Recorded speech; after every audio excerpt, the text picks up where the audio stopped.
What is up, guys? Welcome back to the channel. Welcome back to another video. And where this is the first video that you're ever watching on my channel or you're a returning subscriber, thank you so much for being here. I appreciate every single one of you. Today is November 6th. Why am I saying that? It's because it's my birthday.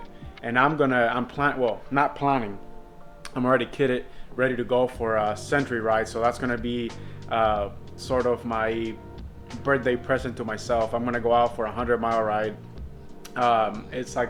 It's 6:30 right now. I'm just about to head out the door, so hopefully I'll be done by around 11, just before 12. I'm hoping. So I'm trying to make this my fastest 100 miles yet. For context, my fastest right now is like 4.5 hours, and this is solo. This is not in a group. This is just me solo. That's about 4.5, and that's for my flatlander. So for us here in Florida, flat, no hills. For those of you that live on the hills, my fastest 100-mile ride was 6 Gap this year. It's the only time I ever been there. It's pretty much the only time that I ever done like riding on the hills or mountains, and that took me 5 hours and 25 minutes. But actually that was 103 miles, not just 100. That was 103 miles and 12,000 feet of climbing. So that was incredible. And I did that in 5 hours and 25. I did have some issues along the way, but we'll leave it at that. 5 hours and 25 and 4 hours and 30 on the flat. So today I'm gonna stick strictly to zone 2. This is gonna be just a zone 2 century, but I'm gonna try and stick to the higher end of my zone 2, see if I can hold up for about 4 hours. I got a I got a gravel race coming up, and actually in a week, less than a week. It's on Sunday. It is Monday today, and that's going to be a 87-mile gravel race. So that's going to take me about 5 hours. So I want to also use this as training, see what kind of power I could hold for that duration, but still trying to stick to zone 2 and just see how I feel, see what I can do on the race. I am planning to take in 100 grams of carb per hour for the 4 whatever hours this is going to take me. And although this is not going to be like a full-on like tips and tricks and what to do your first 100-mile ride or PR your 100-mile ride, I'm going to give you guys what I did or what I do to get ready like the night before, as far as like planning out your nutrition, your hydration, which is really important, especially down here in Florida. It is actually pretty chilly this morning for Florida. It's like 53 degrees. So that's why I'm wearing long sleeves, but I am gonna head out. It's 6:30 right now, so I'm gonna head out and we'll talk along the way, and I'll give you guys sort of those tips and tricks and things I use from the day before to when you're actually on the bike. So I'm gonna head out, guys. I'll catch you in a little bit.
Boys, I don't know if y'all can hear me, but it's pretty windy. We're hour and 45 in. Man, I've been battling this insane headwind. This is probably gonna be the hardest part of the ride. Just can't wait to get out of it. Whew. Been battling this going north for like 20 minutes now. But we're right on target. Average speed 22.8. I was at like 23.2 before I got into the headwind. Power 245, exactly where I want it. It'll be awesome if we can hold that all the way to the end. Heart rate 155, spot on. Weather is great. Man, when I left the house, it was freezing. Froze my ass off for the first like 30 minutes. My hands, my ears, my toes. But hopefully you guys can hear me. I'm gonna keep pushing on and I'll catch you guys in a bit.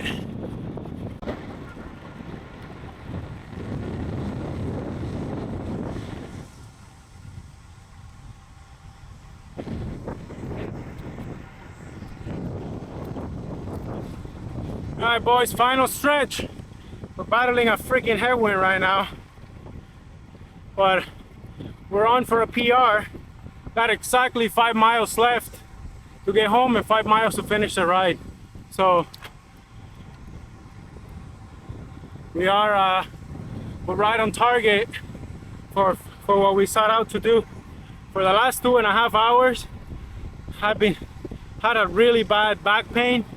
It has really hindered me from pushing the power that I know I can do, but it's to be expected. All year I just train for crits, and the longest is 2-hour road races. So, and I don't know if I mentioned, but the last 4 days, this is 300 miles in the last 4 days, a lot of hours. So it's to be expected. But let me keep pushing on, guys, and I'll catch you guys in a second. Alrighty, boys. That is it. I just made it home. I did the Century in 4 hours, 25 minutes and 12 seconds. I don't remember the average speed. I think the average power was like 225 or so. Like I was saying before, I don't know if you guys could hear me back there on before the last 5 miles. It was tough, man. The last like 2.5 hours. I'm sorry, not the last 2.5 hours. 2.5 hours in, I started getting like really bad, like lower back pain. The legs felt incredible. The legs felt amazing. But I started getting like lower back pain, and it just made it so hard to stay in the power. And I will have to kind of get out of the saddle to stretch a lot. And that really like kills your average speed. But I'm pretty happy with that. That's definitely a PR by probably like 10 minutes. I'm gonna look back in the computer. We'll actually I'm gonna freshen up a little bit. I'm freaking salty and stuff, but I'm gonna freshen up a little bit and we'll go into the computer and I'm gonna analyze both of the rides. This is the same route that I did the other Century on, but this one was the opposite way. I didn't want to go down to the city this morning how I normally started, because it's actually a work day and there's a lot of traffic. So I decided to go the other way and finish it this way, which actually worked out pretty well. But I'm happy with the effort. I'm really happy with how I felt.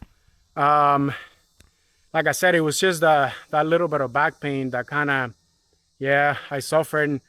Right now, this morning it was chilly, and that's because we have a really strong north wind from the north. That's why it gets chilly down here, and I battled the headwind a lot. It was very tough, but also it was kind of hard to press on and also get the camera out and record for you guys.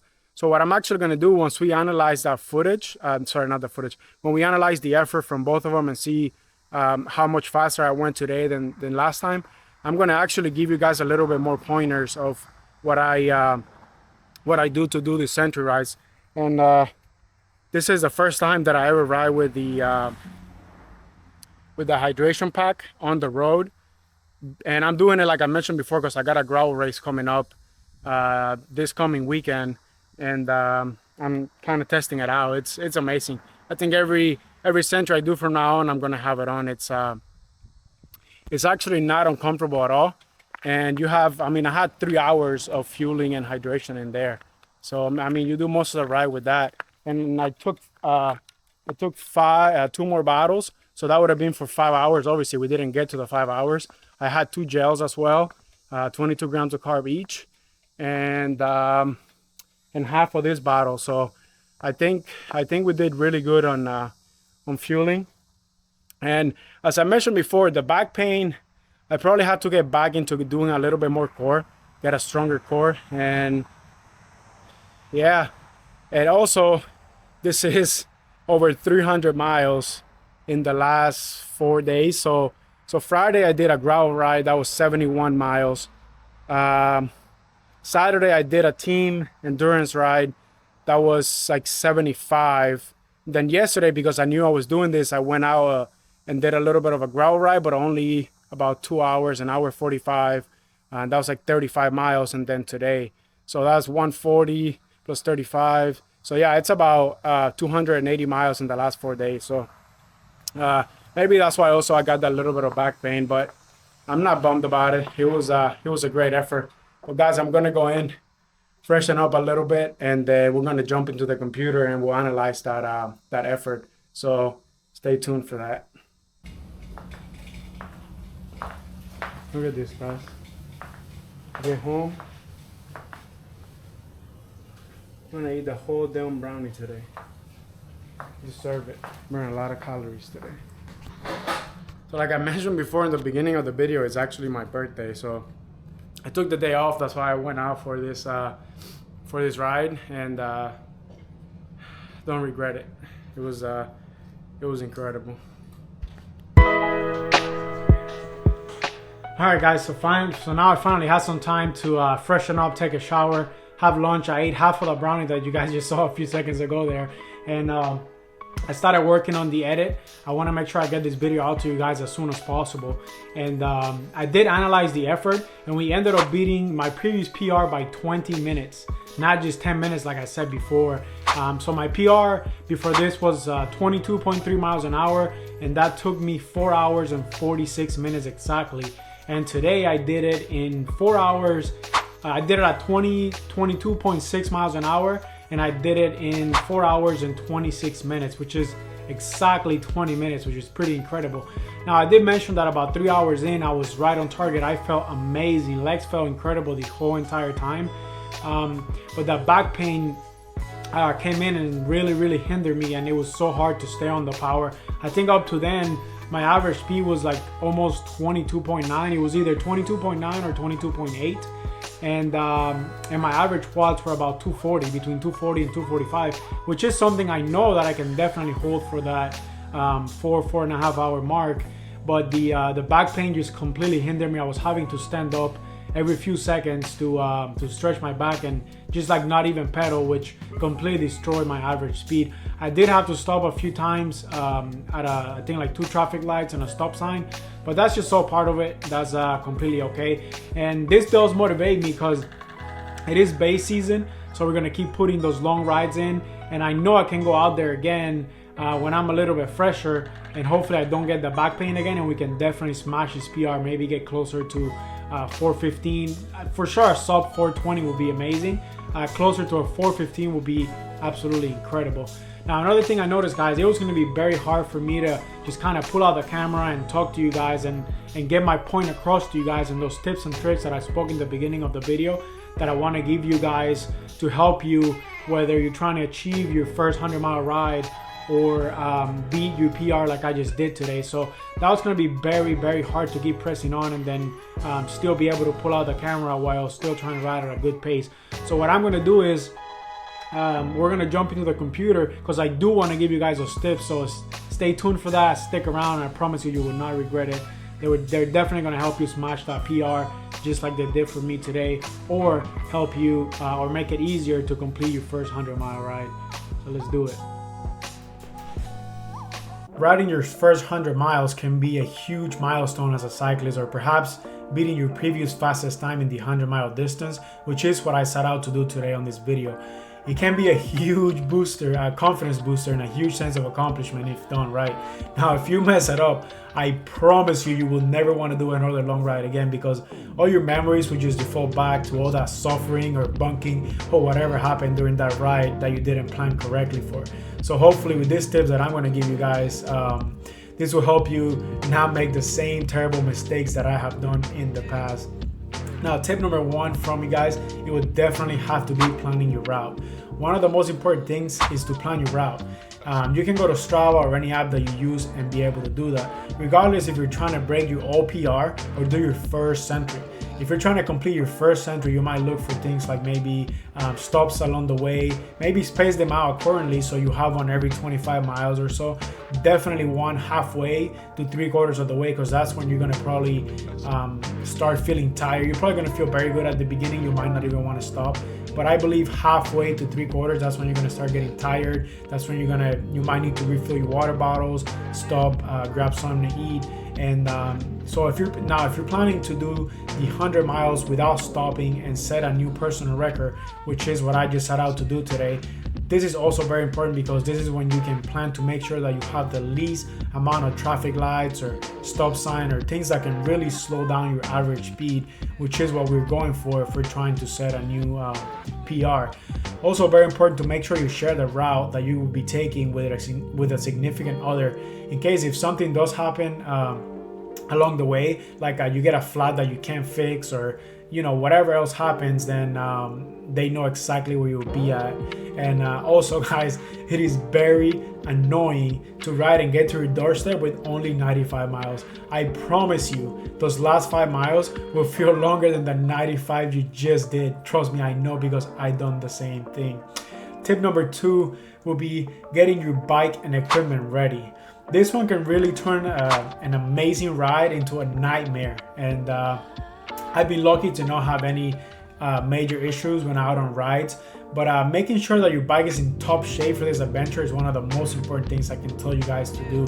From checking things like your tire pressures, make sure that your actual tires are in good shape, and look for things like cuts or holes, or making sure you have enough spare tubes, CO2s, a tubeless plug kit if you're running tubeless like I am on this bike.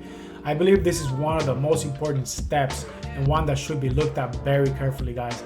Make sure that your lights are charged if night riding is required, more importantly, as well as your bike computer, obviously your smartphone, lube your chain.